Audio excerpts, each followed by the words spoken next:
Ang simula ng himagsikan si Bonifacio at ang pagkakatatag ng katipunan. Si Andres Bonifacio ay isang tunay na anak bayan. Ipinanganak sa kahirapan sa Tondo, Maynila.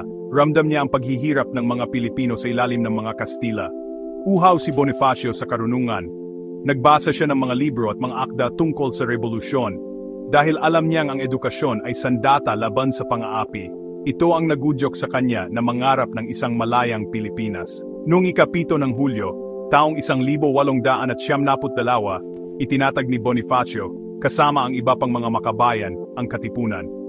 Ang lihim na samahang ito, na formal na kilala bilang kataas-taasang, kagalang-galangang katipunan ng mga anak ng bayan, ay naglalayong makamit ang ganap na kalayaan mula sa Espanya.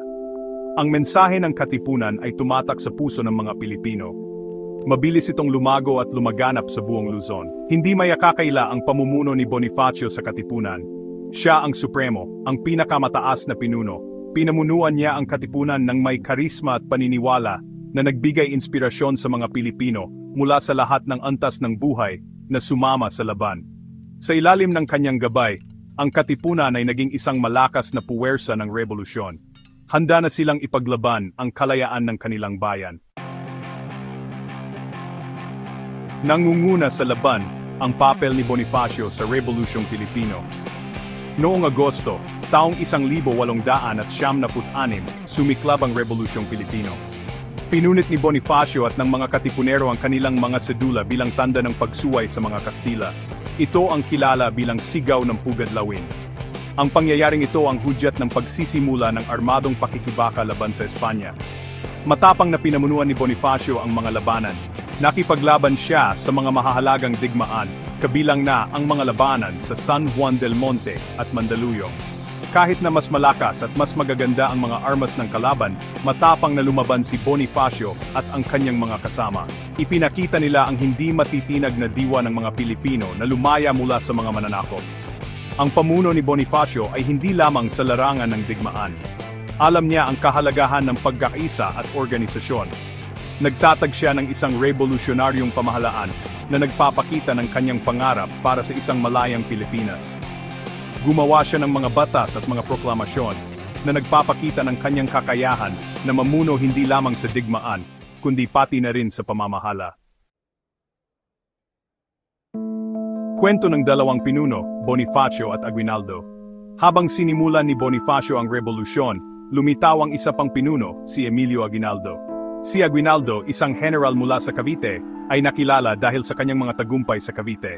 Ito ang nagdulot ng tensyon sa pagitan ng pangkat Magdiwang na tapat kay Bonifacio at ng pangkat Magdalo na sumusuporta kay Aguinaldo. Magkaiba ang paniniwala ni Bonifacio at Aguinaldo. Si Bonifacio, ang maalab na revolusyonaryo, ay naniniwala sa isang nagkakaisang pakikibaka laban sa Espanya. Si Aguinaldo, ang praktikal na pinuno, ay nakakita ng pagkakataon na makipag-ayos para sa mga reforma o kahit autonomiya. Ang kumbensyon sa Tejeros noong 1897 ay isang mahalagang pangyayari. Layunin nitong pag-isahin ang mga pangkat ng revolusyonaryo, ngunit lalo lamang nitong pinalalim ang hidwaan. Nahalal si Aguinaldo bilang pangulo ng bagong tatak na revolusyonaryong pamahalaan, habang si Bonifacio ay nabigyan ng mababang posisyon. Ang kaso para kay Bonifacio, ang unang pangulo ng Pilipinas. Ang mga taga-suporta ni Bonifacio ay naniniwala na siya, hindi si Aguinaldo, ang dapat kilalanin bilang unang pangulo ng Pilipinas. Itinuturo nila ang kanyang pamumuno sa katipunan na siyang nagpasiklab ng revolusyon. Binibigyang diin nila ang kanyang papel sa pagtatatag ng unang revolusyonaryong pamahalaan.